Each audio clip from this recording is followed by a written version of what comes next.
ahora tenemos la suerte de contar con un testimonio vivo de una compañera, de una mujer que vivió la represión en la cárcel de Trinitat. Se llama Julia Martí Balbona y además pues luego toda su vida la ha dedicado a los cuidados, ejerciendo de enfermera en la sanidad pública y bueno, pues ella nos va a contar lo que considere. Buenas tardes, gracias a todas las que estáis aquí. No se oye. ¿Está cerrado?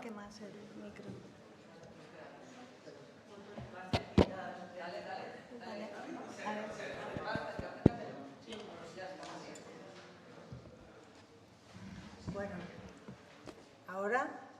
¿Sí? Vale. Pues buenas tardes a todas las que estáis aquí. Muchas gracias al Grupo de Mujeres de la Comuna, la Asociación de Presas y Represaliadas por la Dictadura Franquista, por haberme invitado a hablar aquí con vosotras. También quiero dar las gracias a Julia Montilla, que no ha podido venir, que es la que es la que ha hecho este documental. Yo creo que este documental tiene el interés de que nos ha ayudado a escarbar en la memoria, nos ha llevado a rincones que muchas de las que habíamos estado en prisión no habíamos hablado ni pensado en muchos años. Bueno, dicho esto, voy a empezar.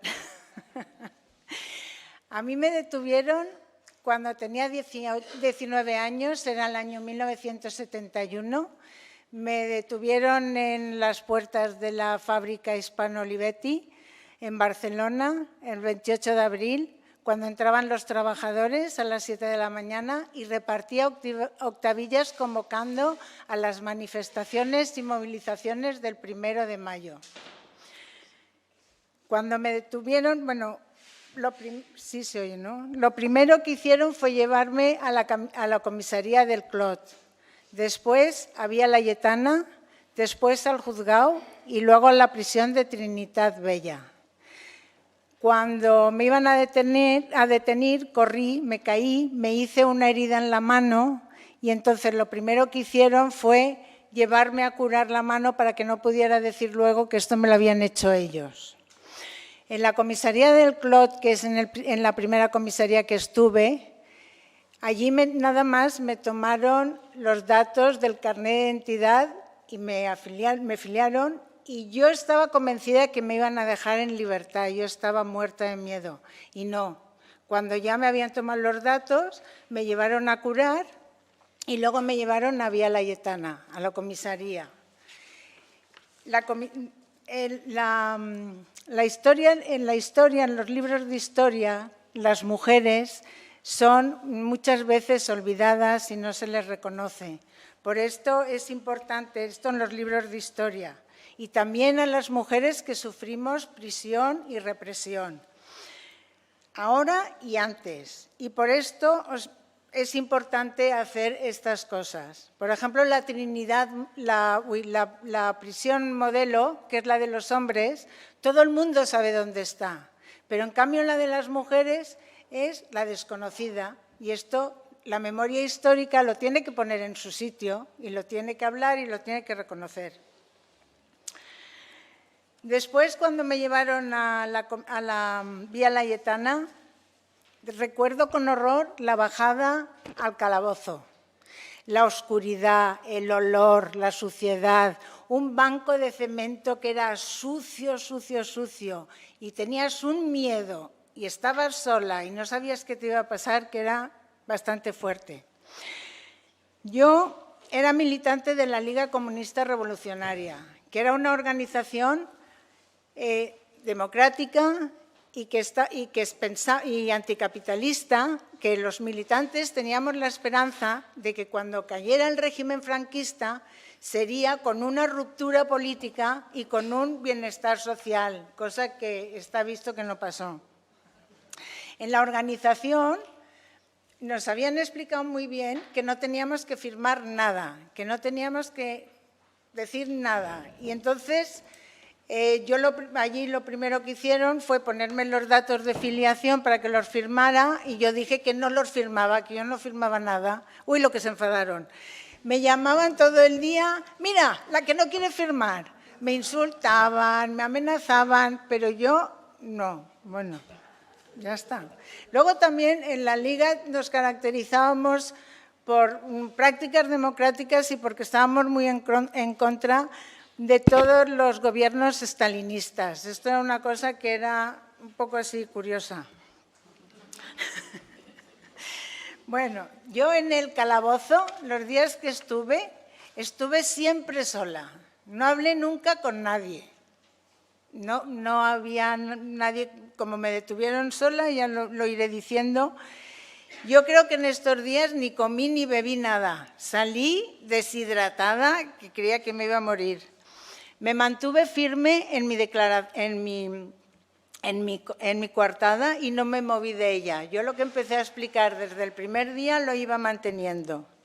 Durante los interrogatorios me preguntaban siempre por las personas del partido, dónde nos reuníamos, dónde vivían, qué hacíamos. Luego entonces me decían que los habían detenido, me amenazaban que los habían detenido, que estaban abajo en el calabozo y que me habían denunciado. Pero yo tenía claro que yo lo único que tenía que hacer era no reconocer nada, ni partido político, ni sindicalismo, ni 1 de mayo, nada. Y yo ahí que me mantenía. Cuando volvía a la celda después de los interrogatorios, yo me sentía firme porque no había dicho nada. Pero de todas formas, hay que tener respeto por las personas detenidas, represaliadas, torturadas, que a lo mejor no han podido soportar el maltrato, porque la sensibilidad, la fuerza humana tiene un límite, no todo vale, no todo el mundo puede ser igual. Yo repartía octavillas de la LCR y de comisiones obreras, qué pecado. Era gordísimo eso. Y entonces unos decían, esta es de la Liga, y los otros decían, no, esta no es de la Liga. Yo mientras discutían ellos los dejaba que yo iba ganando. Luego me bajaban a la celda y yo solo lloraba. Es que me pasaba el día llorando. Y porque la pena, el miedo y luego el sentimiento de culpa hacia la familia es muy fuerte, es muy grande. Y entonces yo creo que los compañeros que estaban en las otras celdas me oían llorar. Y cuando pasaban por delante de mi celda, que iban al váter o los llamaban, pasaban por ahí delante y me decían, no llores, ánimo. Yo pues aún lloraba más. Bueno, en Vía Laietana ahora hay un libro que ha escrito Gemma Pascual y Escrivá, que es Torturadas, que hace una entrevista de 22 mujeres que han sido torturadas en esta comisaría, que está muy bien y vale la pena. Se tendría que traducir porque yo creo que estas cosas se tienen que saber. Tal como se hizo la transición, con la amnistía general en 1977, se amnistiaron también a los criminales del franquismo y se amnistiaron a los policías torturadores que continuaron trabajando para el nuevo régimen y muchos fueron subidos de categoría y premiados. O sea, mal. También es preciso recuperar la memoria para los presos comunes. Los presos comunes no se beneficiaron de la amnistía y entonces ellos hicieron una lucha muy fuerte que además nació aquí en Carabanchel, donde reivindicaban las mejores condiciones de la prisión y denunciaban las torturas que les hacían, que muchos llegaban hasta la muerte, llegaban a matarlos. Ahora nosotros, desde hace 2 años en Cataluña, en Barcelona, hacemos concentraciones delante de la comisaría de Vía Laietana, el primero y tercer martes de mes, donde hay una concentración y 1 o 2 personas De los que hemos pasado por la comisaría de La Lletana, explicamos lo que nos hicieron. Y esto lo hacemos para denunciar a los torturadores, las torturas, las vejaciones y el maltrato, y para reivindicar que la comisaría de Villa La Lletana se convierta en un centro de interpretación y memoria de la represión. Después de estar 72 horas en comisaría, dije, ahora sí, ahora ya me dejan en libertad y ya está, y no al juzgado. Y llegué al juzgado y dormí otra vez sola, porque no estaba allí sola, allí me dejaron. Y dije, bueno, pues ahora en el juzgado sí, ahora sí ya me van a dejar en libertad. Y dijeron, no, a la cárcel. Y me llevaron a Trinitat Vella, que era la cárcel de mujeres. En la cárcel de Trinitat Vella, cuando yo llegué, además de miedo que tenía, es que recuerdo mucho miedo, y soledad porque iba sola, habían 3 presas políticas y yo 4. Cuando entras allá, te quitan toda la ropa, te quitan todo... Bueno, ha salido... Estoy explicando muchas cosas que han salido, pero como eran catalán, pues también las cuento otra vez. Después de quitarme toda la ropa y todo lo que llevaba encima, me metieron sola en cuarentena 4 o 5 días más en una celda. En la celda había un váter, un lavabo y un camastro. Y arriba del camastro había una ventanita apaisada que yo, si me subía encima del camastro, veía pasar un tren. Y pensaba, ¿y dónde irá? ¿Y quién irá? Y ahí empezaba a imaginar y con eso me distraía un poco. Porque yo lo único que hacía era, me sacaban 15 minutos al patio, cuando no había nadie en el patio, y otra vez me volvían a encerrar con el váter, el lavabo y el camastro. Y ahí 5 días. Yo en la cárcel estuve muy pocos días. Tuve la suerte de pagar la fianza y poder salir. Hay gente que está mal, más tiempo, bastante más. Nosotras, las presas políticas, estábamos completamente separadas de las comunes. Nunca nos juntaban. No sé qué miedo tenían de que las pervirtiéramos o no sé qué, claro. Sí que las veíamos desde lejos en una ventanita. En las presas comunes estaban por abortar, por ayudar a abortar, por pequeños hurtos, por ser gitanas, por adúlteras, y no sé, alguna cosa habría hecho alguna más, pero la verdad es que las monjas, bueno, porque la Trini, la cárcel de la Trinidad de las mujeres, estaba llevada y dirigida por las cruzadas evangélicas de Cristo Rey. Entonces eran monjas, y monjas son. Yo he ido a colegio de monjas, y yo creo que de las que estábamos allí, la que menos me sorprendía era yo de lo que hacían las monjas. Es que son monjas. Es que menos pellizcos de monja te lo hacían todo. Íbamos cuando venían a vernos, que por cierto ya sale en el documental, a las presas políticas solo podía venir a vernos la familia, ni los amigos, y si tenías un compañero tampoco, por problemas de seguridad. Es que siempre era aquella cosa terrorífica del miedo y de que no pasara nada más. Y entonces, allí las monjas no te dejaban hablar catalán, que también ha salido en el documental, no te dejaban llevar pantalones, si te mandaban de casa alguna camiseta que a ellas les parecía que no estaba bien, te la quitaban. Comíamos en la misma celda donde dormíamos, que era unas celdas largas. Yo no sé cuántas camas habían. Si ahora me dijeran habían 50, es que me lo creería. Es que habían muchas. Y entonces allí ya comíamos, tampoco comíamos con las presas comunes, las veíamos desde lejos. Y las monjas eran unas monjas que estaban para la reeducación y la recuperación de las presas. Después, a mí me pasó una cosa. Yo estaba tomando anticonceptivos y cuando me detuvieron los llevaba en el bolso. Y entonces me lo quitaron todo. Bueno, y entonces me llevaron al médico y yo dije que los anticonceptivos los tomaba por un problema hormonal. Como pasaba bastante el médico, pues no sé.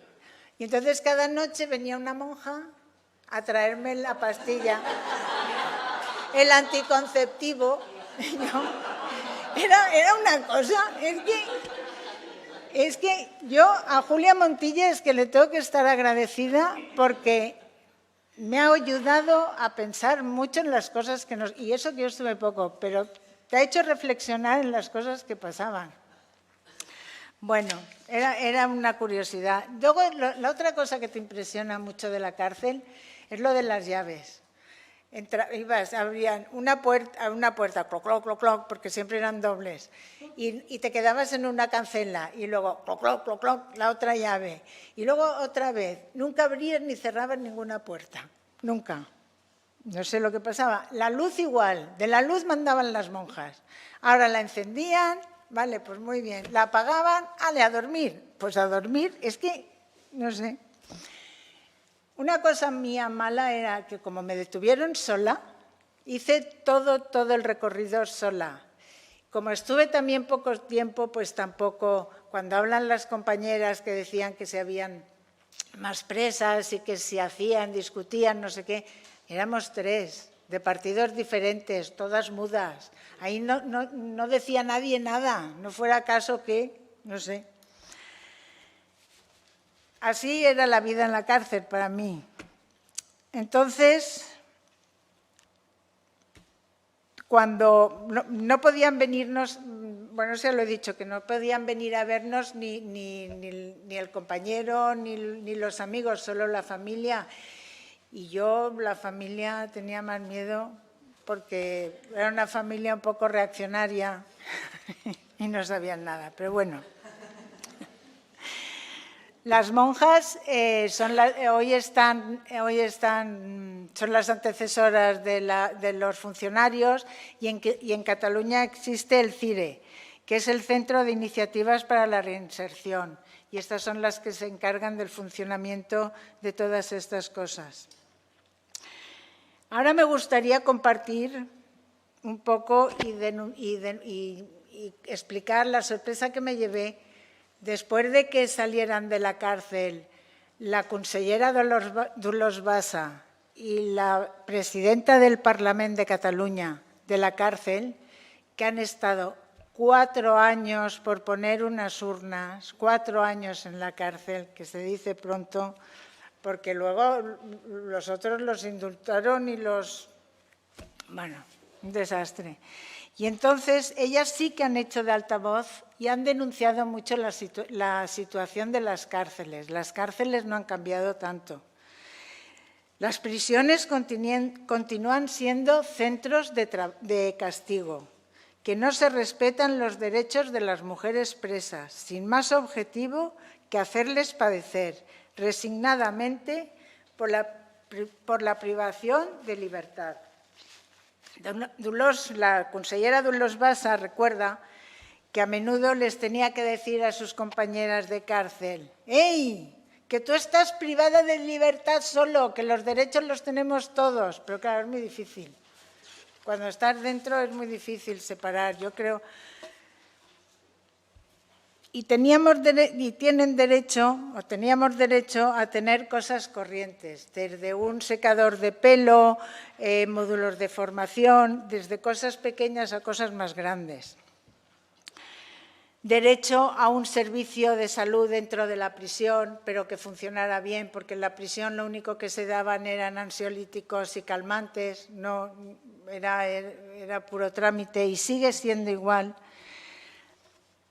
Dicen que había que enseñar a leer y a escribir a las presas que estaban allá y que no lo sabían, pero nadie aprendía. Es que no se hace nada de todo esto. Las cárceles en Cataluña ahora son mixtas. Casi todas son de hombres y de mujeres. Y entonces los peores trabajos siempre se les dan a las mujeres. Y limpiezas y cosas de estas a las mujeres, y lo que es el economato o la panadería o cosas mejores son las que hacen los hombres. Las cárceles también. La comida sí es de muy baja calidad, nada equilibrada, con exceso de calorías, que es un problema. Las dietas no corresponden. ¿Qué me queda? ¿5 minutos? Ya acabo. Aún me queda. Luego también denuncian que cuando alguien en un módulo hace alguna cosa mal, castigan a todo el módulo. O sea, no se toman la molestia ni decir, han hecho esta cosa mal y castigamos a las que sean. No, allí siempre es todo mal, todo para todas. Se comparten las celdas con enfermas mentales, y esto es un problema, pues porque a veces, porque han de cargar las presas, ya tienen su pena, no tienen por qué hacerle el trabajo a las funcionarias que los cuiden, y las enfermas mentales, pues, pero bueno. Y llegas a la conclusión de que la prisión no sirve más que para castigar y para humillar, solo para eso. Los funcionarios son arbitrarios en sus decisiones, tienen abusos de autoridad, castigando y premiando sin tener en cuenta lo que supone para un recluso, esto les es igual. Y luego hay otro problema, yo creo que es muy importante, que es la tolerancia con la droga. Claro, yo cuando estuve en la cárcel esto no pasaba, pero ahora cuando vas viendo las cosas que hay, ves, porque hay tolerancia con la droga y hacen la vista gorda para que los presos y las presas están tranquilos, no quieren saber nada. No intentan, es que no es, solamente es que pase el tiempo, que estén aquí, cuanto más castigados mejor, no es para educación ni para reinserción, nada, eso les es bastante igual. La presidenta Carmen Forcadell habla de la soledad. Ella habla de la soledad cuando estuvo, la presidenta del Parlamento de Cataluña, habla de la soledad porque las presas que no tienen a nadie, ningún familiar, no va nadie a verlas. Y entonces es que es una soledad muy grande. Y aquí las familias de las presas siempre juegan un papel y un apoyo para las presas que están dentro. Y las que no tienen nada, no tienen nada.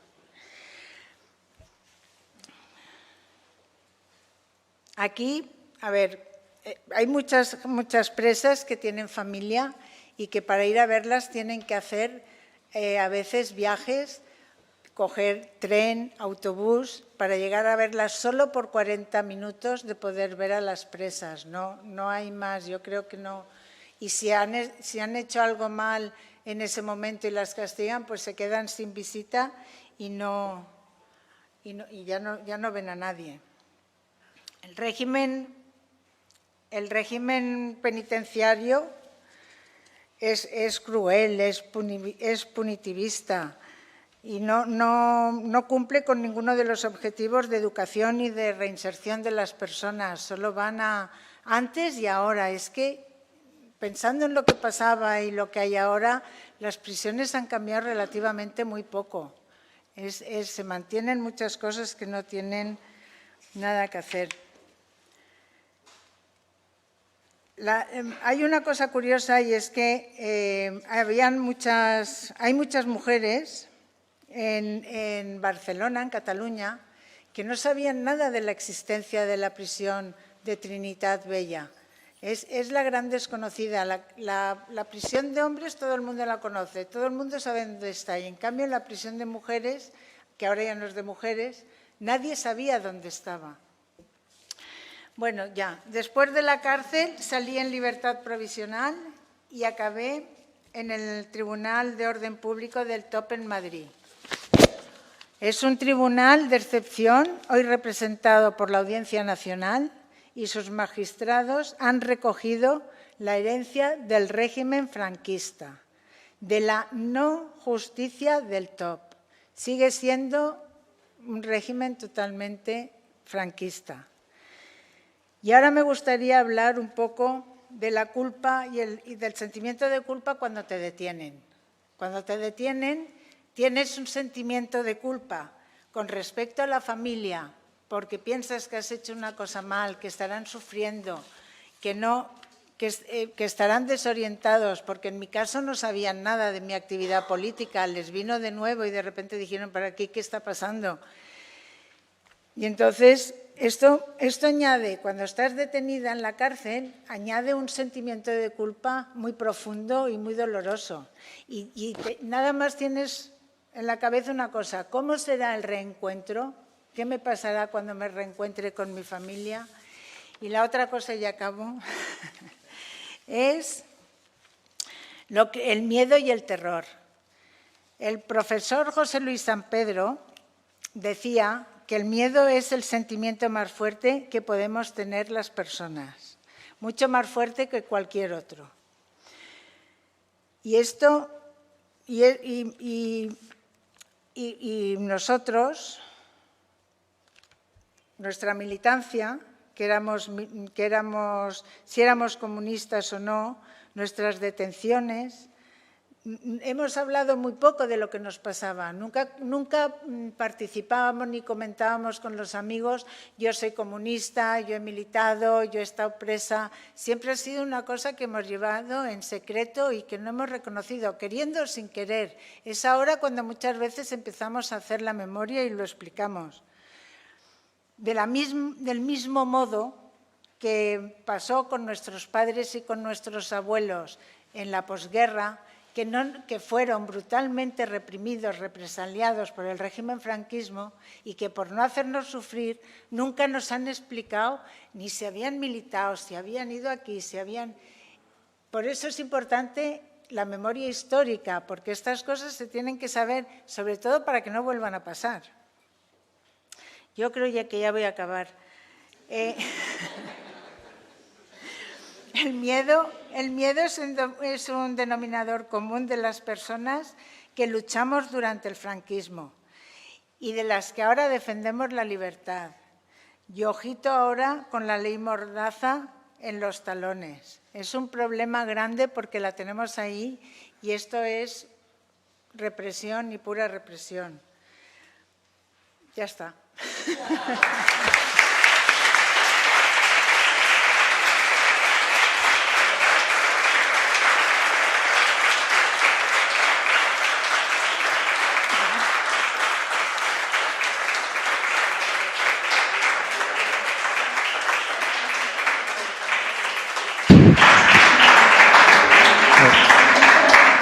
Seguro que en el debate tendremos oportunidad de que nos cuente muchísimas cosas más, Julia. Bueno, ahora os presento a Rosa García Alcón, presidenta de la Comuna, querellante por torturas contra González Pacheco, más conocido como Billy el Niño, y otros policías de la dictadura. En 1975 fue procesada y encarcelada por asociación ilícita y propaganda ilegal. Buenas tardes y gracias a todas y a todos por estar aquí.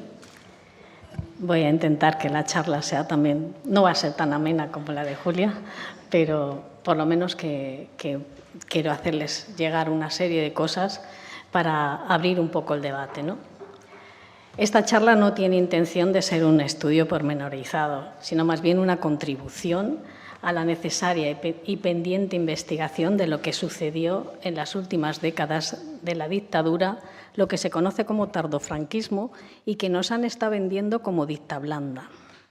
¿A qué nos referimos con tardofranquismo? Pues a una etapa histórica que, aunque todavía no hay consenso, comenzó a partir del Plan de Estabilización de 1959 y terminó con la muerte del dictador, aunque su influencia, por supuesto, como todas las etapas históricas, viene de antes y sigue después. Los años 60 y 70 se caracterizaron por el llamado desarrollismo, el éxodo masivo del campo a la ciudad, la emigración y el auge del turismo. De hecho, esos factores, junto a la sobreexplotación de los trabajadores, que atrajo a las inversiones extranjeras, esas condiciones les venían muy bien, así como las divisas que enviaban los emigrantes, constituyen las bases económicas del conocido como milagro económico español. Efectivamente, a partir de esta época, las condiciones económicas y sociales fueron cambiando para gran parte de la población, que había estado sobreviviendo en una situación de pobreza y de miseria desde el final de la guerra, ¿no? De todas formas, vamos a señalar que los sueldos, en general, los aumentos salariales, siempre estuvieron por debajo de los aumentos de los precios y que la inflación formaba parte del común y que era una constante tan repetida en los diarios como lo de la pertinaz sequía. Pertinaz sequía, inflación.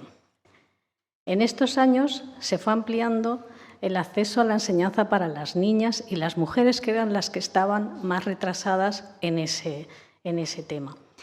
Un dato curioso y además importante es que, por ejemplo, en las universidades se pasaron de ser el 23% en 1960 a ser el 44% en 1975. O sea, prácticamente se doblaron. También se mejoró el acceso al trabajo remunerado y ello permitió la reincorporación de las mujeres a la vida pública, tras su obligado confinamiento en el ámbito privado que había sido impuesto por el nacionalcatolicismo triunfante. ¿Se oye bien? Sí, vale. Legitimando la subordinación femenina a la autoridad masculina y su vuelta al hogar después de la breve experiencia liberadora de la Segunda República y la guerra. Aunque la participación de las mujeres en la lucha clandestina antifranquista fue continuada, siempre hubo presencia de mujeres en esa lucha, las nuevas condiciones les permitieron participar de forma más abierta en la lucha política contra la dictadura, que fue cogiendo fuerza a partir de los años 60. Y, lógicamente, eso mismo conllevó un aumento de la represión que cayó sobre ellas. Vamos a hablar un poco de las cárceles de los primeros años del franquismo. Son unas pequeñas notas para un poco situar. Las mujeres republicanas, tras el golpe militar fascista, sufrieron una represión feroz, selectiva y organizada. Fueron encarceladas, torturadas, violadas, humilladas, fusiladas o asesinadas a garrote vil o a golpes, enterradas en fosas comunes, en cunetas, en descampados, ocultadas a sus familiares, despojadas de todo lo suyo, incluso sus hijas y sus hijos, anuladas. Pero esta represión extrema tenía como objetivo, primero, erradicar las ideas de igualdad y liberación que apenas habían comenzado, pero que habían tenido un importante papel en la lucha contra el fascismo. Segundo, como venganza y chantaje contra los hombres de su familia que defendían la legalidad republicana. Tercero, como piezas del botín de guerra del bando franquista. Todos esos factores contribuyeron a la tremenda represión y al número elevadísimo de mujeres asesinadas. Todavía está por conocerse. La represión en general tiene como objetivo principal acabar o prevenir la resistencia y la lucha contra el poder. Eso es un axioma que se conoce, ¿no? Pero en el caso de la represión femenina, sin embargo, el acento sobre la moralidad y el comportamiento privado tuvo un componente decisivo y mucho mayor que para los hombres, en razón de su asignación a la esfera privada. Esto lo atestiguan varias investigaciones sobre la represión de esas primeras épocas. Yo os voy a decir unos cuantos libros, como Individuas de dudosa moral, la represión de las mujeres en Andalucía, 1936-1958, de Pura Sánchez, Las rapadas, el franquismo contra la mujer, de Enrique González Duro, y Las irredentas, que también es uno de los libros interesantes. Ese componente del castigo moral no se abandonó en ningún momento. Por ejemplo, las últimas rapadas fueron Anita Sirgo y Tina Pérez, que fueron dirigentes, participaron en la huelga de los mineros de 1962. En 1962 se sigue rapando a las mujeres. Vale. Las sacas fueron constantes hasta principios de los años 50. Solo en Madrid 80 mujeres salieron de la cárcel de Ventas hacia las tapias del Cementerio del Este para ser asesinadas por los pelotones de fusilamiento. El hacinamiento, la falta de higiene y la mala alimentación a las que se las sometió en las cárceles franquistas fue un hecho generalizado que causó graves estragos como enfermedades y muertes, no solo a ellas, también a sus hijas y a sus hijos. Muchas de estas enfermedades eran muy contagiosas. Por ejemplo, sucedió en la cárcel de Torero de Zaragoza en 1937 una epidemia de sarna que además afectó a la población de fuera de la cárcel, lo cual pues, les entró mucho susto a los que eran responsables de salud pública. Tras el triunfo de los aliados de la Segunda Guerra Mundial, el régimen franquista intentó un lavado de cara y promulgó varios indultos que redujeron esa población, aunque la represión contra la resistencia y la disidencia siguió siendo su eje fundamental. Esto no lo abandonaron nunca. Además, es que era imprescindible para que se mantuvieran en el poder. Había cárceles preventivas, que eran mujeres a la espera de juicio, y cárceles en las que las mujeres penaban esas condenas. Pero bueno, tampoco esa clasificación fue cambiando incluso unas fueron de una cosa y luego otras, ¿no? En los años 50, algunas prisiones de mujeres habilitadas en la posguerra habían desaparecido. He puesto 2 fotos de ellas. En Madrid se cerraron las cárceles de Quiñones, que era horrorosa, Claudio Coello, las maternales del Hipódromo y de San Isidro, y también se cerraron las terribles prisiones que seguro que suenan de Santurrarán, Durango, Hondarrieta y Amorebieta en el País Vasco, Les Corts de Barcelona, la Chancillería de Valladolid, así como las de Tarragona, Palma de Mallorca y Gran Canaria. Igualmente, el caserón de la Goleta de Málaga, de infasto recuerdo. Algunos de esos edificios se han utilizado para otros usos. Otros se han derruido. De los que siguen en pie, por ejemplo, la Goleta de Málaga, ahora mismo es la sede de la policía local. En casi ninguno de estos edificios que todavía siguen en pie hay algo que indique que ahí eso fue una cárcel de mujeres, salvo en la cárcel de Valencia y en la Goleta. Creo que viene ahora, justo. Ahí para que veáis lo que se puso, ¿no? El papel de la Iglesia con respecto a la represión de las mujeres, pues bueno, ya sabéis que la Iglesia apoyó de una forma entusiasta y activa el golpe militar y puso a disposición de los golpistas todo lo que necesitaran, seminarios, iglesias, conventos, cualquier cosa, ¿no? Para que pudieran llevar a cabo esa represión tan tremenda. Estaban regidas por órdenes religiosas, como hemos visto en el vídeo, ¿no? Hermanas de la Caridad. A mí es que los nombres, oblatas, clarisas, mercedarias, cruzadas evangelistas, adoratrices del Buen Pastor, nazarenas, dominicas de la Inmaculada Concepción, etc. Porque la religión era utilizada como un instrumento de reeducación política, como ha dicho ella, para las mujeres encarceladas. Victoria Kent había intentado durante la República modernizar las prisiones, porque estas órdenes estaban de antes, ¿no? A lo largo de la historia se han ocupado de ese tema. Victoria Kent las sacó de las cárceles y creó un cuerpo de funcionarias, pero claro, llegó el golpe de 1936 y se acabó. Entonces la orden del 30 de agosto de 1938, entre las congregaciones religiosas y el Servicio Nacional de Prisiones del gobierno fascista, volvió a reponer a esas monjas en las cárceles. Bueno, a las monjas en las cárceles y a los curas en los otros. Por supuesto, las funcionarias de prisiones sufrieron los castigos y las depuraciones a las que se sometió a prácticamente todos los profesionales, ¿no? Y llegaron funcionarias adeptas al régimen, que fueron las que se hicieron cargo. Para ellas la venganza, eran funcionarias falangistas, entonces para ellas la venganza contra las rojas era el mecanismo más indispensable para reprimirlas, ¿no? Las rojas, como las solían denominar, a mucho orgullo, por cierto, por parte de las rojas.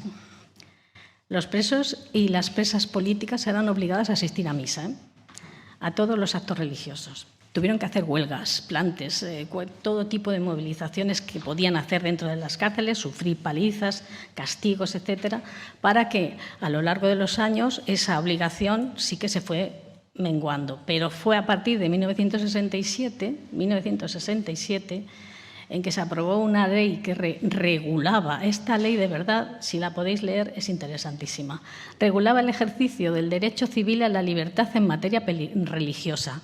pero declaraba que el Estado era católico, apostólico y romano. Y entonces ya se permitió que los presos y las presas pues, se declararan no practicantes y se les quitara esa obligación, ¿no? Aquí tenéis un mapa que he hecho yo. Bueno, no, el mapa lo he cogido, los puntos los he puesto yo. En los que se ven las cárceles que ya estaban en los años 60 y 70. Los puntos gordos son las cárceles que funcionaban y los puntos pequeñitos es porque las cárceles provinciales siguieron funcionando en todos los sitios. Eran un poco el paso previo, ¿no? En los 60 quedaban todavía en funcionamiento prisiones femeninas como la cárcel de Ventas, que estuvo hasta 1969, y luego a las preventivas las llevaban al penal psiquiátrico de la cárcel de hombres de Carabanchel y después, a partir de 1974, a la de Yeserías. También la que se conoce como la Galera de Alcalá de Henares, en las dos en Madrid. Se construyeron o se rehabilitaron otras como la Trinidad Bey, como han dicho antes, en 1963, la de Basauri en 1964, Martutene, en fin, muchas otras. Todos estos puntos gordos, Pamplona, Málaga, etcétera, eran cárceles de mujeres. Como había bajado la población reclusa por aquello que habíamos dicho de los indultos y porque la represión fue tan feroz en los primeros años que digamos que hubo como una especie de curva hacia abajo de las movilizaciones, pues ya se creían tan felices. Pero a partir de los 60 esa curva empezó a subir. Las movilizaciones fueron aumentando y por ello también la represión. Y volvió a aumentar el número de presas y presos políticos. Para ello se utilizaba el Tribunal de Orden Público. Y nos puede dar un poco un dato de cómo fue esa subida. Por ejemplo, en 1964, que es el primer año en que empieza a funcionar ese Tribunal de Orden Público, se incoa un proceso contra 10 mujeres. Pero es que en 1975 ya son 164 mujeres. Es exponencial la subida. 15 años estamos hablando y se multiplica por más de 10. Sí que es verdad que hay una diferencia bastante grande entre los procesados hombres y las procesadas mujeres. Eso habría que abordarlo, porque se necesitan datos y se necesita un contexto. Yo he cogido los datos del libro de Juan José del Águila, el TOP, la represión y de la libertad, 1964-1977, y él hace una explicación con la que yo no comparto. Habría que valorar que estábamos en un régimen patriarcal que, digamos, pensaba que las mujeres pues, no eran del todo tan peligrosas como los hombres y como que se las condenaba, se supone que se las condenaba a menos. Ahora, la que cogían que podían condenar, esa no se libraba. Aquí tenéis las cárceles que os he nombrado, la de Ventas, etcétera, la de Toreros. Bueno, pues como hemos visto este documental, pues a mí me gustaría que nos paráramos un ratito a hablar de la cárcel, se llama La Galera de Alcalá de Henares, aunque nadie lo de la Galera viene de antes, ahora todo el mundo le llama cárcel de Alcalá de Henares. Esta cárcel estuvo en funcionamiento desde 1888 hasta 1978, casi 100 años, 90 años. La llevaban las hijas de la Caridad de San Vicente de Paúl, otras, las Paulinas. Y bueno, pues el criterio era el de siempre, ¿no? La retención de las mujeres caídas, en las que se juntaba el castigo, estar encerradas, con el trabajo duro además. Podían estar con los hijos y las hijas, pero las dejaban estar solo 1 hora por la mañana y 1 hora por la tarde. El resto del tiempo estaban en el parvulario. La mayoría de las mujeres que estaban en esta prisión pues eran mujeres que ejercían la prostitución, a las que se les ponía una multa gubernativa y las pagaban con tiempo de cárcel. Se las llamaba las quincenarias. Pero después de la guerra se convirtió en una de las peores cárceles. Allí concentraron a gran parte de las presas políticas.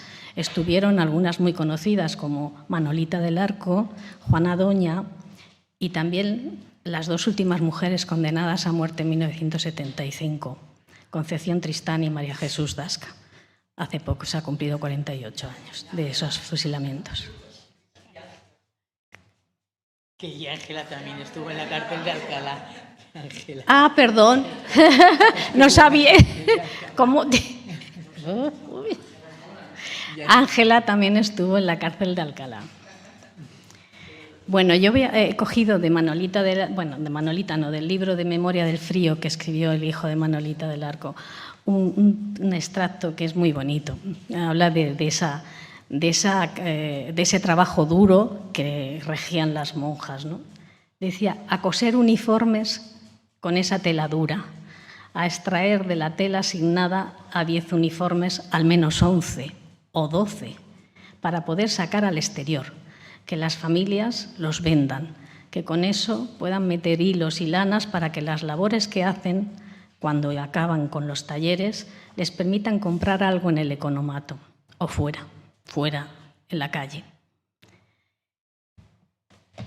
Es muy bonita ese libro, os lo recomiendo. Juana Doña también escribió un libro sobre su experiencia, su biografía, una novelada que también es muy interesante.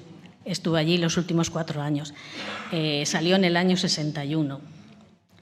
En la actualidad este edificio, ya lo veis, está en ruinas, está abandonado. Pertenece a la Universidad de Alcalá de Henares y a instituciones penitenciarias y están dejando que pase como con la cárcel de Carabanchel, que se vaya cayendo y ya está. Entonces es un tema que nos interesa mucho por toda la historia y lo que representa esa cárcel. Curiosamente, la cárcel de hombres que está al lado sí que se rehabilitó y ahora es un parador nacional. No sé si tiene puesto algo, ¿no? Pero sí se ha rehabilitado. Ella nos ha contado las detenciones y las torturas. Ya estamos un poco ya en la época de los 60, que ya digo que fue de gran conflictividad social. Y lo que había era un hartazgo tremendo en la población contra la sociedad represiva y asfixiante que nos tocaba vivir, sobre todo a la juventud, ¿no? Y las luchas estudiantiles que empezaron a despuntar a partir de los años 69, 70, y las de las fábricas y en centros que siempre hubo, ahí siempre hubo luchas, sobre todo en las zonas industriales como Cataluña y País Vasco, pues se unieron en las luchas vecinales que estaban a cargo casi siempre de las mujeres. Entonces era una nueva generación que no había vivido la guerra y muy poco de la posguerra, la que irrumpía en la vida política y social, con otro ánimo, de otra manera, ¿no? Encima, el régimen necesitaba profesionales y mano de obra especializada para llenar esas fábricas y esos centros que habían ido creando con el dinero de las inversiones extranjeras. Así que tuvo que abrir el acceso a la universidad, que estaba muy restringido. ¿Qué pasó? Que luego se les volvió en contra, pero las acciones siempre tienen reacciones. Según los datos de Marc Baldó, el número de estudiantes universitarios a principios de los 40 era de 40.000. Ya en el 65 eran de 160.000 y 10 años después fueron 500.000 los que se matricularon, las mujeres y hombres que se matricularon en la universidad y en las escuelas universitarias. La dictadura también se vio obligada a una apertura al exterior, pues por el turismo, por la migración, igualmente también que la televisión, que empezó a emitirse en 1957, que es el año que nací yo, aquí entre nosotros, pues tuvo un influjo importante, ¿no? Así que el régimen intentó que esa apertura estuviera muy controlada, en algunos casos lo logró, pero no pudo impedir que esos aires que se respiraban fuera, que venían del mayo de 68, etcétera, entraran y sobre todo fuera la juventud la que viviera ese deseo de acabar con la dictadura. Así que fue cristalizando y surgieron organizaciones nuevas a la izquierda del PC, por ejemplo, en la que estuvo militando Julio, en la que estuvo militando yo, que era del PCML, de los estalinistas.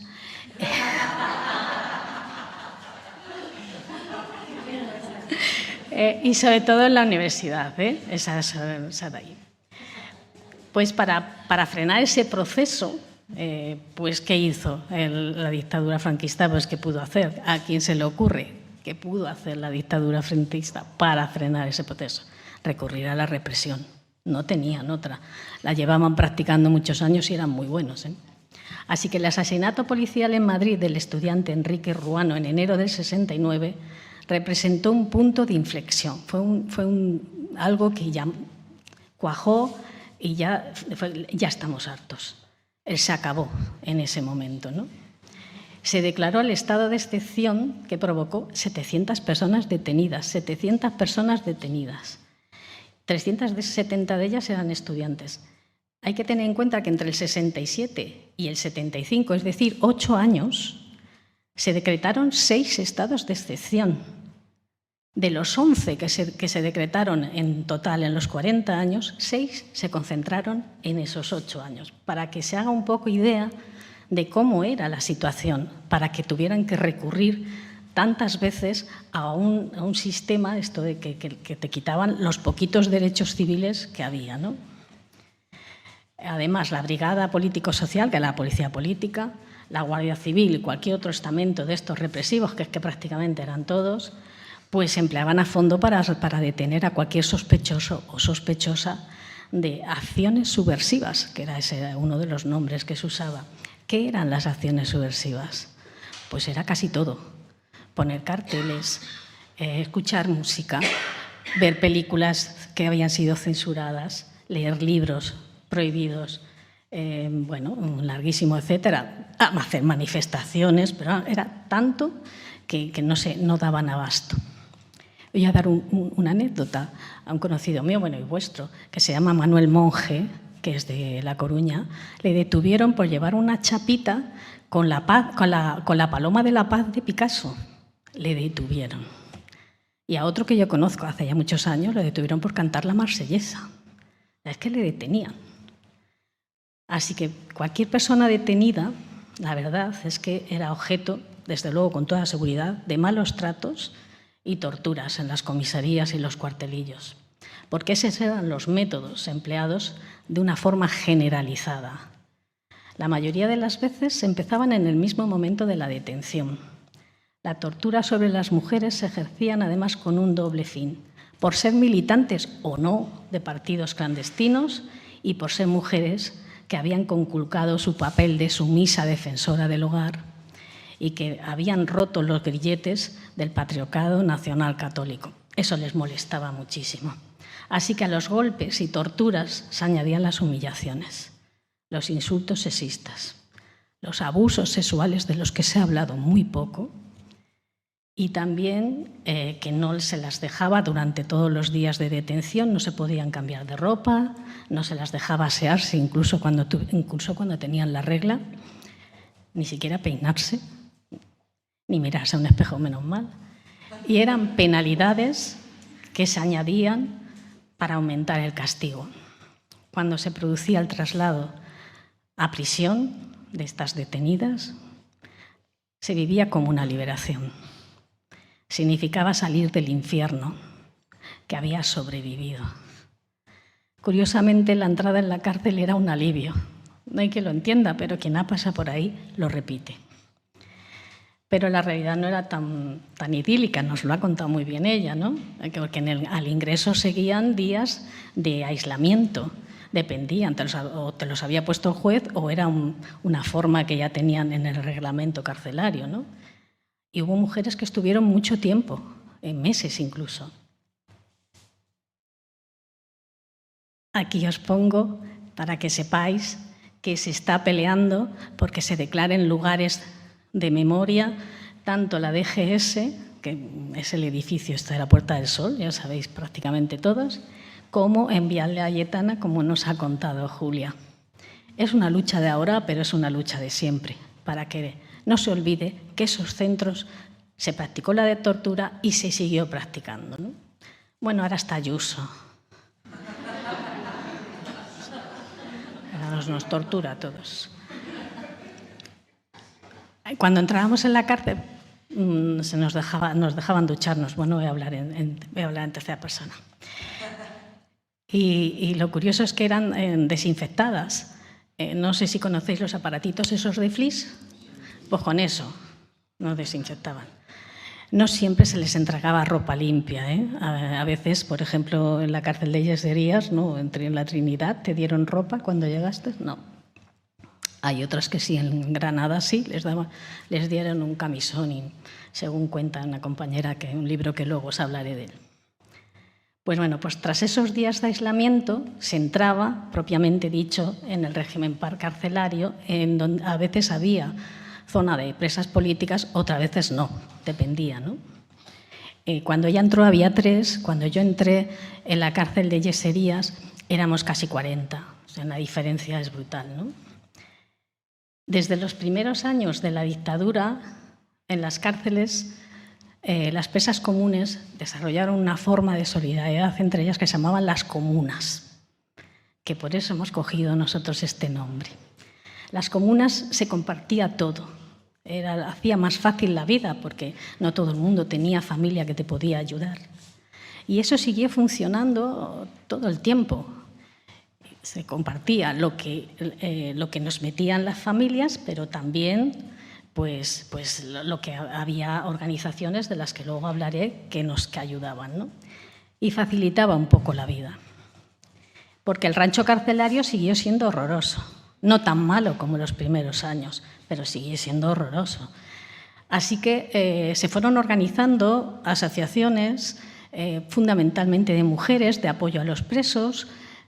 Primero era sobre todo de apoyo a los presos, pero también algo nos quedaba a nosotras y nos los llevaban. Había el Socorro Rojo, en fin, había bastantes. Hay que tener en cuenta que ya en esa época no había la penuria tremenda de los años 40, 50, que es que la gente pasaba tanta hambre que es que no tenían con qué apoyar a los suyos, ¿no? Pero lo que no nos daban, o sea, lo que no daban, había que comprarlo en el economato. Por ejemplo, las cosas de higiene personal, para lavar la ropa, las cosas de papelería. Había muchas cosas que había que comprarlas en el economato. Entonces, bueno, pues las familias pasaban dinero, normalmente las que había y las que podían, pero lo normal es que las mujeres presas pues hicieran cualquier cosa que se pudiera vender. Cualquier cosa que se pudiera vender, pues era posible, pues bolsas de tela, muñequitos, bueno, ahí la imaginación al poder.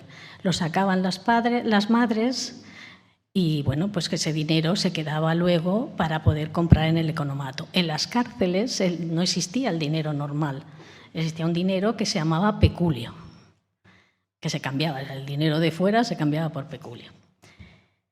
También había cárceles de penadas donde había talleres. Como hemos visto, había talleres ahí en el Nodo, pero había talleres en Alcalá de Henares, como os he comentado, y se les pagaba una miseria, pero se les pagaba algo. Y esos talleres costó mucho que las presas políticas pudieran tener acceso, porque se redimía condena. Por cada día trabajado se reducían 2 días. Entonces, eso también se utilizó un poco como presión de las direcciones de los centros o de las funcionarias o de las monjas, como castigo cuando las presas hacían algo que no les parecía correcto, ¿no? Normalmente las organizaciones de fuera, es decir, los partidos que había fuera, si tú entrabas y yo entrabas, bueno, en mi caso como éramos muchas, pues sí que seguían con una estructura organizativa, con su responsable político, su comité, eso, pero era imprescindible mantenerlo en secreto, claro. Se organizaban lecturas, había discusiones políticas y discusiones de todo tipo. Se entraba propaganda ilegal con mucho sigilo y de forma que no lo sabía todo el mundo, pero sí que teníamos acceso a esa propaganda que hacían nuestros propios partidos. Y también se mantenía una correspondencia con el exterior, con el partido político de cada uno, mediante, normalmente, pues eso, a través de cartas. Y se utilizaba una cosa que se conoce como la tinta invisible y que ahora no es ningún problema porque lo miras en Internet y te explican en todos los sitios cómo se hacía. Pero entonces no se sabía y era con zumo de limón. Os suena a todos, ¿verdad? Vale, pues entonces no se sabía. afortunadamente. Entonces, bueno, pues se usaba en las cartas o en los libros, en los márgenes, se escribía con zumo de limón, luego había que calentarlo y así se podían pasar mensajes que no podían ser detectados.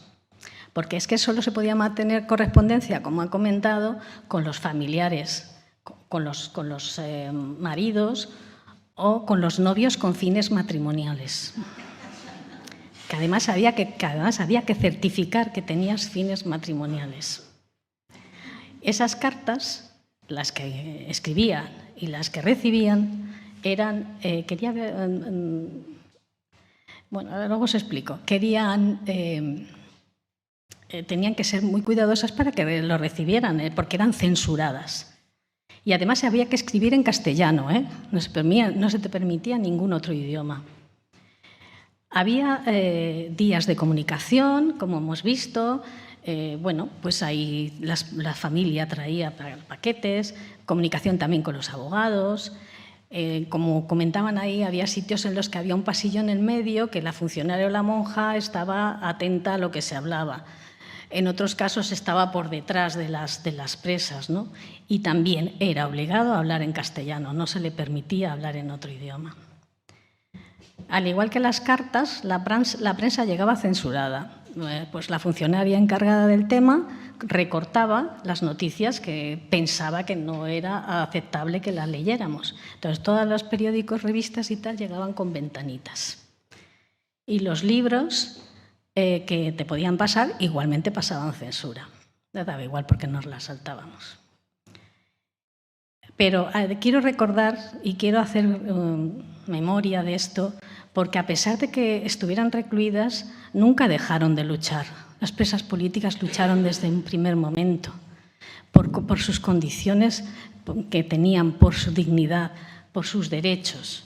Y además las formas fueron pues, muy variopintas, algunas mucho más fuertes, como por ejemplo las huelgas de hambre, pero otras, bueno, pues era no comer el rancho, no hacer las limpiezas obligatorias que eran de las zonas comunes, hacer plantes a las comunicaciones, en fin, mandar cartas a los organismos internacionales, que eso tenía que ser en promedio de los abogados, o hacer estancias como estas, que no sé si las podéis leer.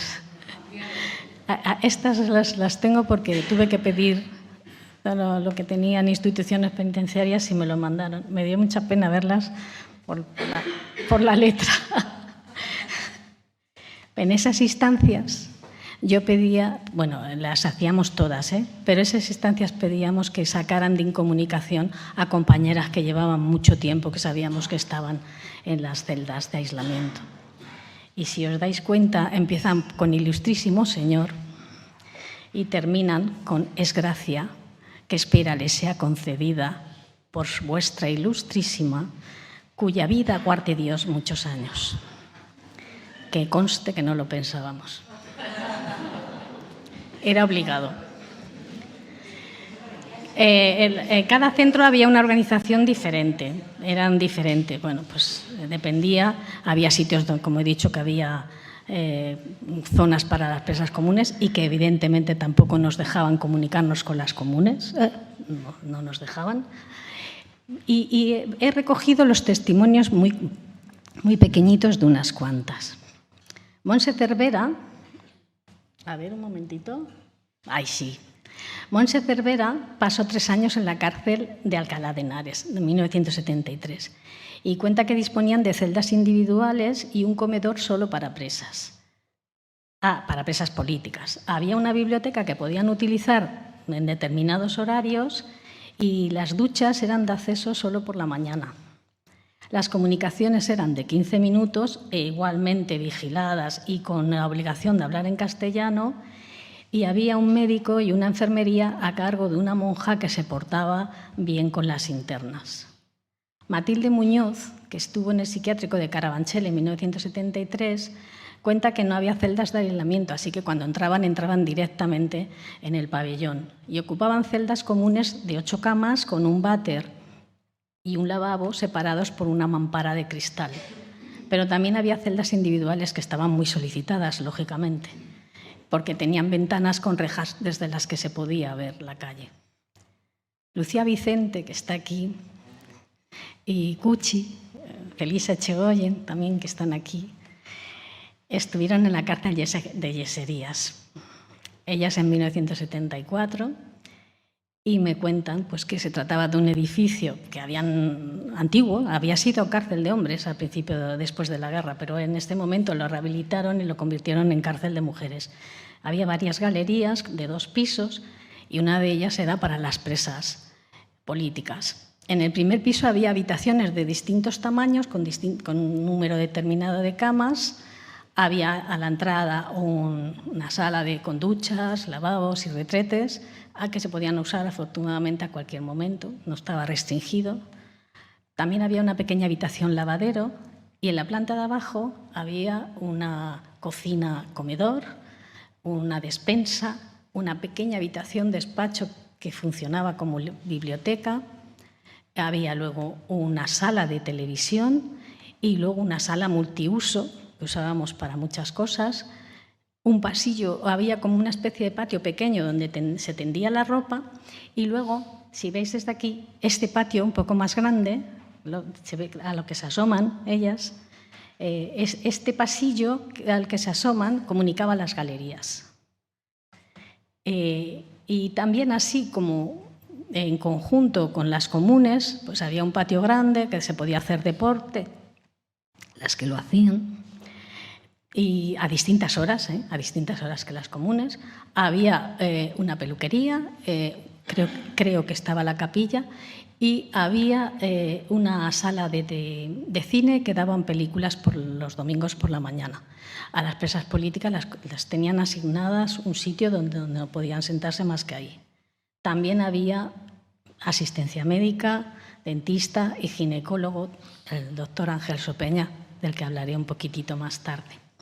Y Lucila Aragó, que estuvo en la cárcel de Valencia en 1975, eran funcionarias igual que en Yeserías, pues nos dice que las presas estaban agrupadas en habitación grande con varias camas, disponían de una sala de duchas, aunque solo se podía utilizar por la mañana, compartían comedor con el resto de las presas, pero a las políticas les tenían asignado un lugar determinado. Solo podían estar en las habitaciones por la noche, así que durante el día tenían que estar en el patio común, que era común para todas, y en una sala común donde ellas hacían las manualidades, igual que os he comentado, para conseguir dinero. También había una biblioteca que regentaba una maestra que era progresista y que las ayudó y les hizo menos dura la estancia. Bueno, sí, no te preocupes, que sí que termino, aunque no lo creáis. En las cárceles de mujeres no son tan conocidas los intentos de fuga, no son casi nada conocidas.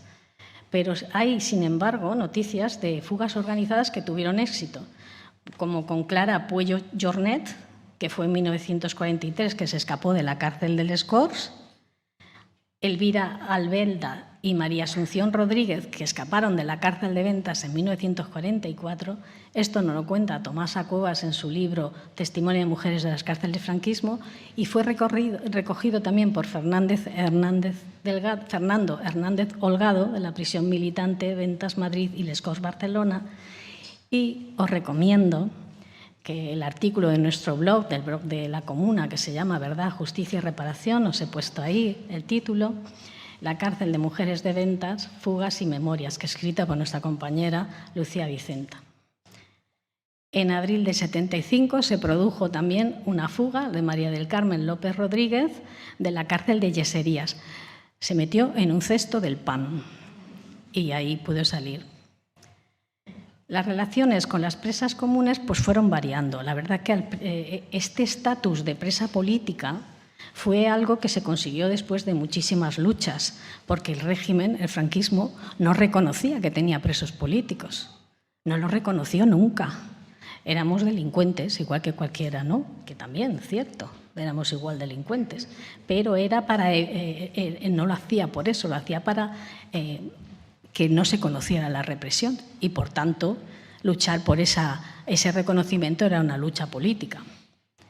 La relación fue cambiando. Al principio fue muy conflictiva porque las monjas y las funcionarias pues se encizañaban a unas contra otras para que no hubiera solidaridad, porque imaginaros en esas cárceles súper llenas de mujeres, pues que encima se pudieran poner de acuerdo todas y aquello pues podría haber sido tremendo. Además, se comentaba, y hubo casos, que las funcionarias y las monjas utilizaban a las comunes como confidentes.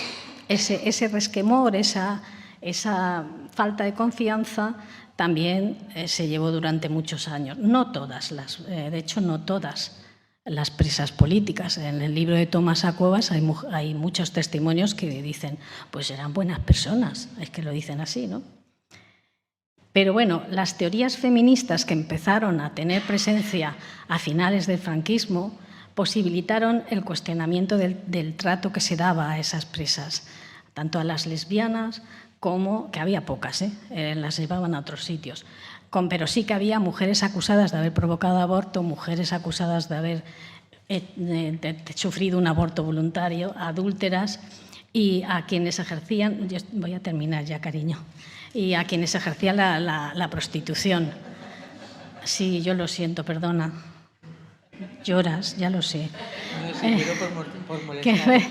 Entonces, esto fue, como ha salido en el vídeo, pues no lo voy a repetir, porque se luchó para que fueran amnistiadas. Igualmente, quiero terminar esta charla con un recuerdo especial a los abogados y abogadas que asistieron a las mujeres presas de forma desinteresada la mayoría de las veces, y que incluso ellos arriesgaron a ser detenidos y fueron detenidos y procesados y encarcelados, ellas y ellos. Es una larga lista que no puedo llegar, pero habrá que pensar en darles el homenaje que merecen. Y luego ya el último recuerdo para el doctor Ángel Sopeña, que era ginecólogo de la cárcel de Yeserías. Era un hombre que había luchado porque se legalizaran los métodos anticonceptivos, que eran ilegales. Lo de la pastilla esta anticonceptiva era un subterfugio, que era, bueno, como tiene usted problemas, tengo problemas de la regla, bueno, pues ala. A partir de ahí, luego te ponían un sello en las farmacias, era un agobio, porque cuando se te acababa tenías que ir a por otra. Bueno, este hombre firmó que las dos últimas mujeres condenadas a muerte en 1975 pues estaban las dos embarazadas para evitar que las fusilaran. Se arriesgó porque solo estaba una. Si se hubiera descubierto, lo hubiera pasado bastante mal. Murió en 1991. Así que yo quiero dar un recuerdo y agradecimiento pues a todas aquellas y a todos aquellos que hicieron mucho mejor, que mejoraron las condiciones de vida de las mujeres en las cárceles. Muchas gracias.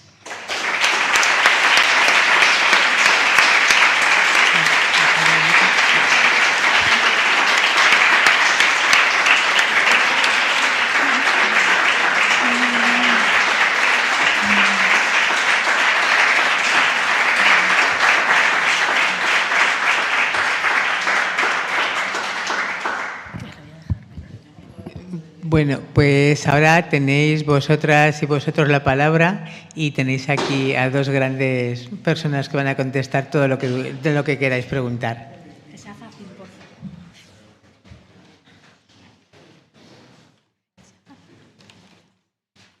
Anita recupera su actividad.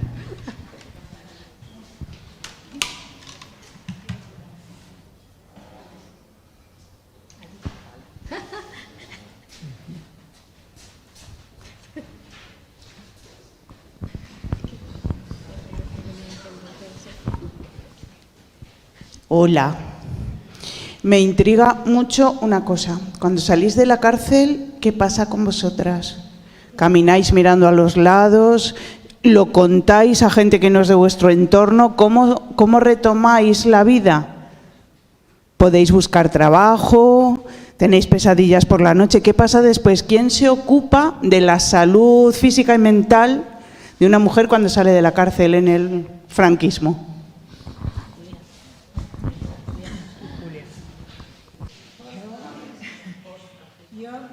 Es que sales de la cárcel que las monjas no te decían ni que ibas a salir. O sea, te llamaban para que acudieras a no me acuerdo cómo le llamaban a la portería era en el colegio, en la cárcel no sé cómo le llamaban, y te llevaban allá y ellas mismas te recogían las cosas, te las bajaban y a la calle. Entonces mirabas para atrás, sobre todo, y ya tenías a la familia ahí que había venido a buscarte, pero es que no te decían nada. Ni, por ejemplo, una de las cosas que más les gustaban a las monjas, es que eran puñeteras, era que no nos despidiéramos de las compañeras. O sea, eso es el pellizco de monja. Porque, ¿qué sentido tiene? Yo, como estuve poco tiempo, yo salí, nada, bien, no tenía... La persecución y el miedo lo pasé luego. Luego sí que tenía miedo de que me volvieran a coger, pero en el momento de salir no. Es cuando tienes que incorporarte a la vida cotidiana. Más 19 años, y es que estaba buscando trabajo, estaba estudiando.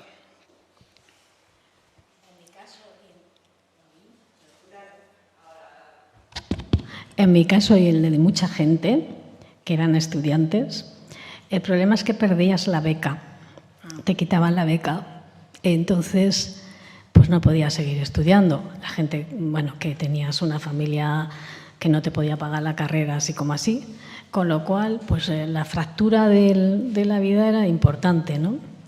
Por supuesto, has mencionado las pesadillas, eso era muy habitual, era normal. Sí que se había vivido un trauma, lo que pasa entonces no se conocía. Te lo tenías que salvar como podías y lo bueno es que éramos gente joven, muy entusiasta y que sabíamos que eso era un peligro y que asumíamos ese riesgo. Con lo cual tirabas para adelante y bueno, pues yo siempre digo que me sucedieron cosas mucho peores. No quiero decir que luego la vida también te está dando continuamente situaciones difíciles, ¿no? Entonces, pues hasta que puse la querella, todo como ha comentado ella, todo esto lo teníamos completamente en el hipocampo, aquí os lo digo, pero ahí perdido y no lo rememorábamos nunca. Y claro, se supone, yo creo que el trauma viene cuando lo rememoras. Entonces eso, Julia decía que ella lloraba cuando estaba detenida. Yo lloraba cuando me estaban preguntando, pasando el peritaje, vamos, que vaya tarde que les di a las psicólogas, porque era cuando se salió ese río que había estado ahí cerrado, ¿no?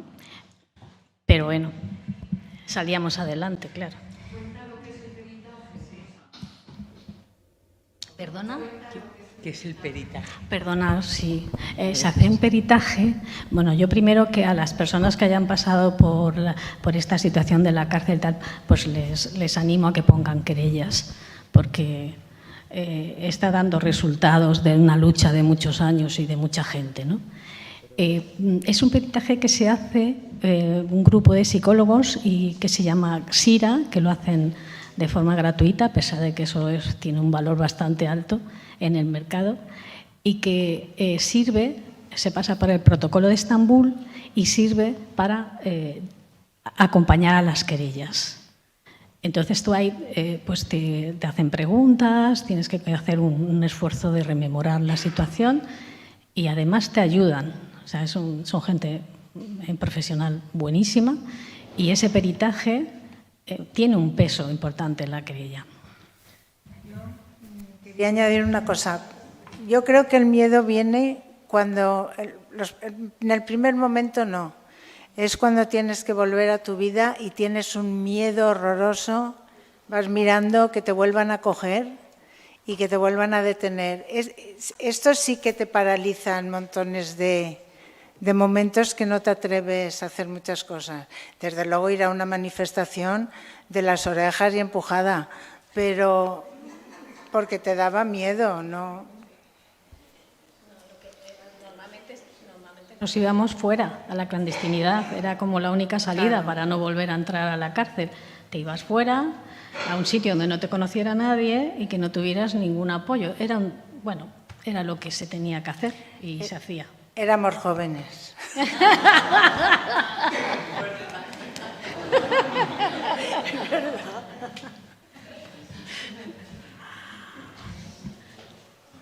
conscientes. Y guerreras. Sí, y seguimos.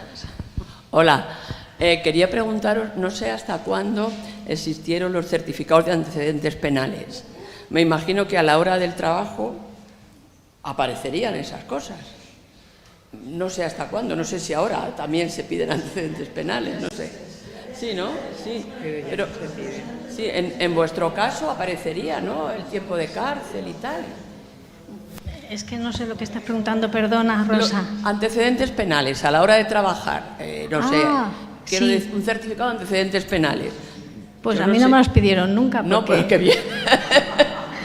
No, como siempre he trabajado en cosas así un poco cutres. Julia, a ti a lo mejor sí. No,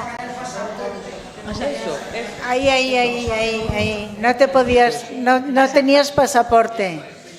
No teníamos, 6 años. ¿Ves? Siempre va bien la memoria.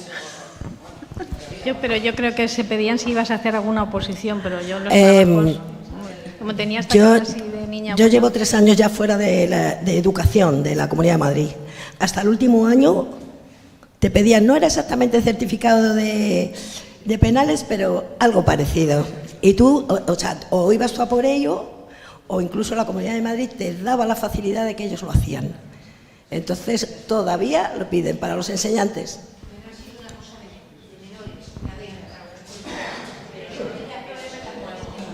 A ver.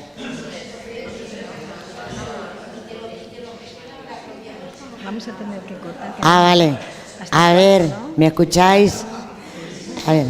Bueno, yo para entrar en la administración sí que me pedían antecedentes penales, por eso no pude entrar hasta después de la ley de amnistía, que es cuando ya no los pedían. Eso es. Ah, es verdad que nos amnistiaron, no me acordaba. Es que la memoria es...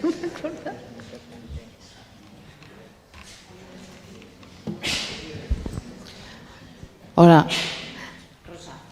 Soy yo. Perdona.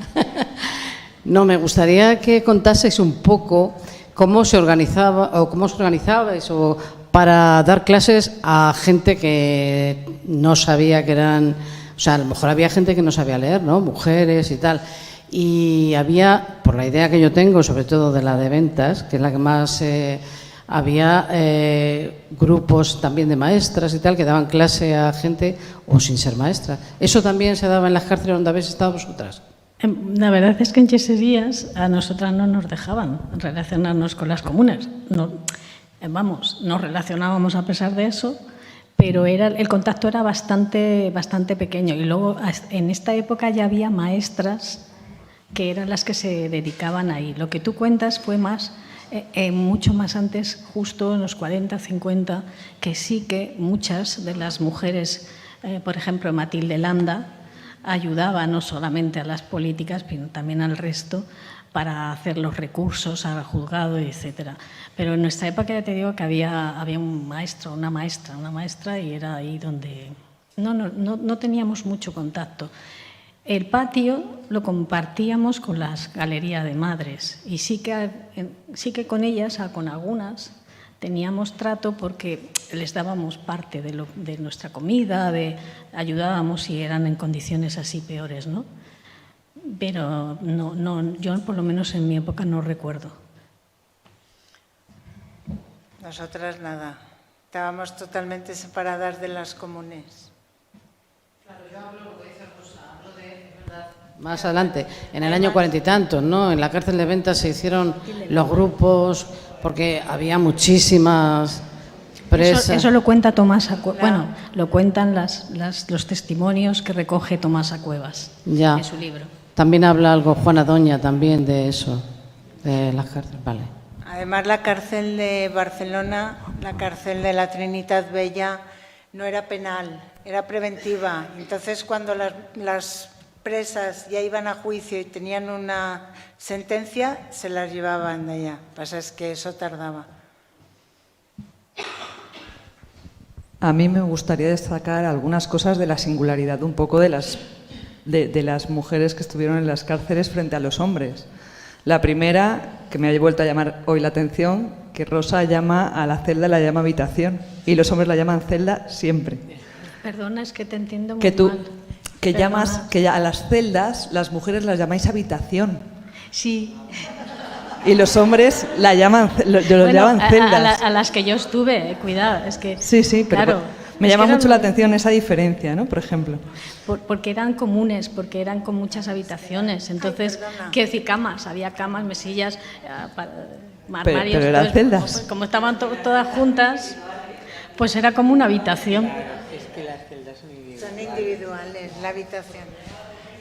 Sí, es que la celda se entiende que es una cosa individual y esto no eran celdas individuales, eran habitaciones con un número determinado de camas. Creo que la que menos tenía 3 y había otra que tenía como 20 y tantas camas. Entonces, 12, en esa estuve yo, 12.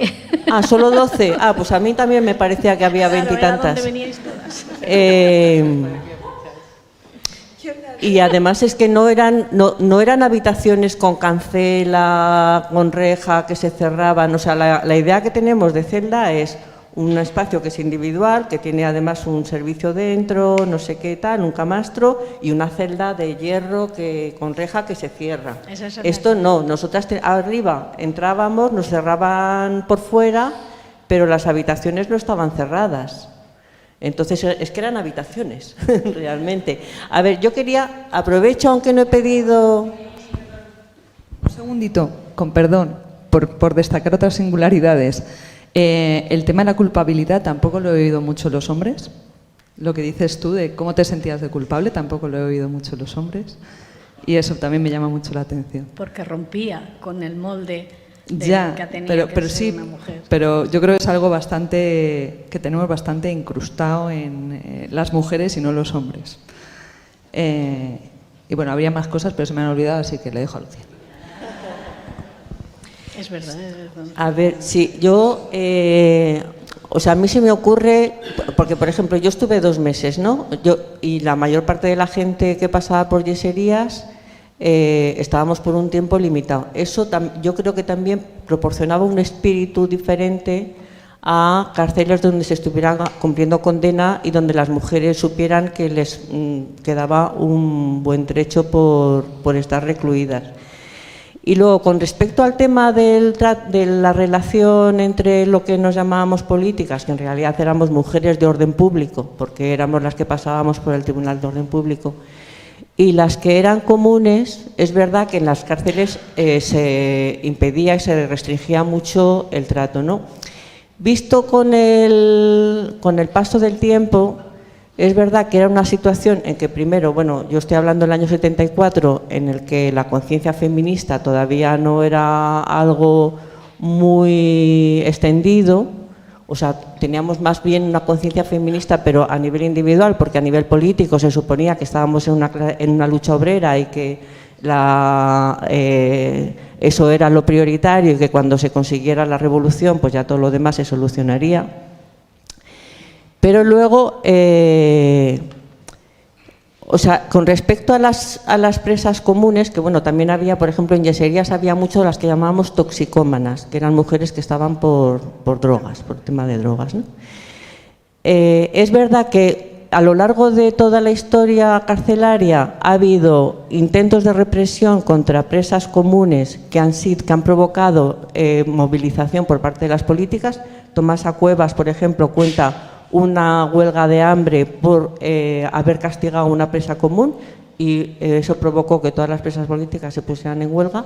Yo recuerdo, Cuchi se acordará también, que cuando en invierno del 74, bueno, nosotras estuvimos octubre, noviembre, que hacía frío, quiero decir, desaparecieron los cubiertos en una de las galerías de las comunes y las obligaron a formar en el pasillo y a desnudarse para encontrar los cubiertos que faltaban.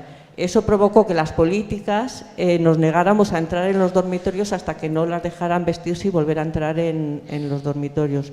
Entonces, sí que es verdad que había, o sea, quiero decir que como con nuestra conciencia política, digamos, nos permitía solidarizarnos con las presas comunes frente a intentos de represión, pero que visto con el paso del tiempo, con la conciencia de ahora, igual, no sé, supongo que si nosotras hubiéramos en ese momento tenido una conciencia feminista la que tuvimos después, a partir del 75-76, o la que tenemos ahora, pues igual hubiéramos podido hacer algún trabajo o algún tipo de relación diferente, pero el caso es que no es lo que hay.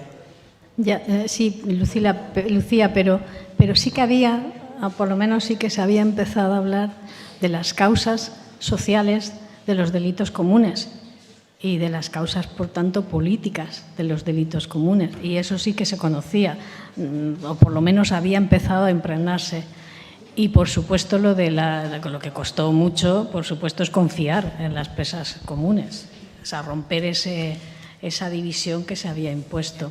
Pero yo lo que quiero decir es que nosotras no teníamos un privilegio por ser políticas, sino que nosotras recibíamos como herencia lo que se había conseguido a través de muchas huelgas de las presas políticas anteriores, que les costó muchísimo conseguir por lo menos unos mínimos derechos, y eso pues era lo que se habían ganado, y nosotros nos encontramos con eso. Es decir, ganaron ese prestigio, por así decirlo, pero a base de mucho, de huelgas de hambre, de palizas, de celdas de, ahí sí que la llamamos celdas de castigo, etcétera. Entonces, quiero decir que mirar la vista atrás, siempre hay que poner las cosas en el momento, ¿no? Cómo estaba la situación en el resto de la sociedad, porque nosotros estábamos en la misma sociedad. Es que estaban ellos, no podíamos estar en otra. Pero sí que se había ido, por lo menos se empezaba a cuestionar que los delitos comunes, los delitos sociales, lo que tenían era un trasfondo político, porque venían determinadas, pues que eso, porque eran gitanos, porque eran pobres, porque eran mujeres y que ejercían la prostitución, etcétera. Bueno, yo sí que considero, para mí, como he estado 3 veces en la cárcel de Alcalá, para mí sí era una celda. Es que no sé quién ha dicho que era habitación. Nunca. De hecho, yo desde entonces, que tenía 20 años, desde entonces tengo claustrofobia, a estar en un sitio cerrado. O sea, no puedo estar y no duermo por la noche sino con la ventana abierta, desde que entré en la cárcel, porque era totalmente una celda sin tener ventana, sino solamente la ventanilla del pasillo, que te miraban por allí las funcionarias cuando apagaban las luces para ver si estabas durmiendo. Eso para empezar. Después, a ver, cuando nos levantábamos por la mañana nos contaban a todas. O sea, teníamos que hacer fila con la celda abierta en fila hasta llevar a contarnos. Nos contaban antes de comer y antes de meternos otra vez en la celda. En la celda no podíamos estar nada más que por la noche, claro, cuando había una hora, no me acuerdo, las 8 de la tarde ya te recogías. O sea, no tenías eso de estar en la habitación como en yesería, que yo también pasé por yesería. Y ahí teníamos las cosas comunes y sí, había mucha gente, pero, a ver, allí estaba en el año 73, que fue cuando yo estuve 2 veces, en total estuve 4 meses, era la mayoría del proceso de Burgos. La gente, las mujeres de ETA. Del proceso de Burgos, había algunas del Partido Comunista, del PCI, pero menos, y otras igual que yo, porque yo nunca me juzgaron, o sea, no pasé por el juez, pero no me juzgaron, o sea, no estaba pendiente de juicio, y iba con multa gubernativa, y se cumplían allí. Yo era 2 meses, cumplían 2 meses por 200.000 pesetas, salí a los 2 meses otra vez me detuvieron por 200.000, claro. Yo era obrera, era trabajadora del textil. Entonces es diferente te quiero decir, tampoco sentía, no me pude ir en ese momento. O sea, fuera. A mí me detuvieron cuando antes hablabais del miedo a que te detuvieran otra vez, a mí en el mismo año, pero luego me detuvieron en un 1 de mayo en el año 76 y otra vez estuve, ya cuando había muerto Franco, en Alcalá de Henares, un mes. Entonces un mes. Pero pasando por yesería siempre, unos días, y teniendo la celda, o sea, las torturas en la Dirección General de Seguridad, 3 días, los 3 días en la celda de paso de yesería de aislamiento, los 3 días en la cárcel de Alcalá de aislamiento totalmente, que no salías para allá ni 15 minutos al patio, te llevaban la comida y allí era todo. Así eran las condiciones en la cárcel de Alcalá, o sea, claro, también era diferente, no era lo mismo. Lo que pasa que cuando llegabas allí lo mejor que tenía el patio con esos árboles, la cárcel de Alcalá, era una maravilla el patio. Oye.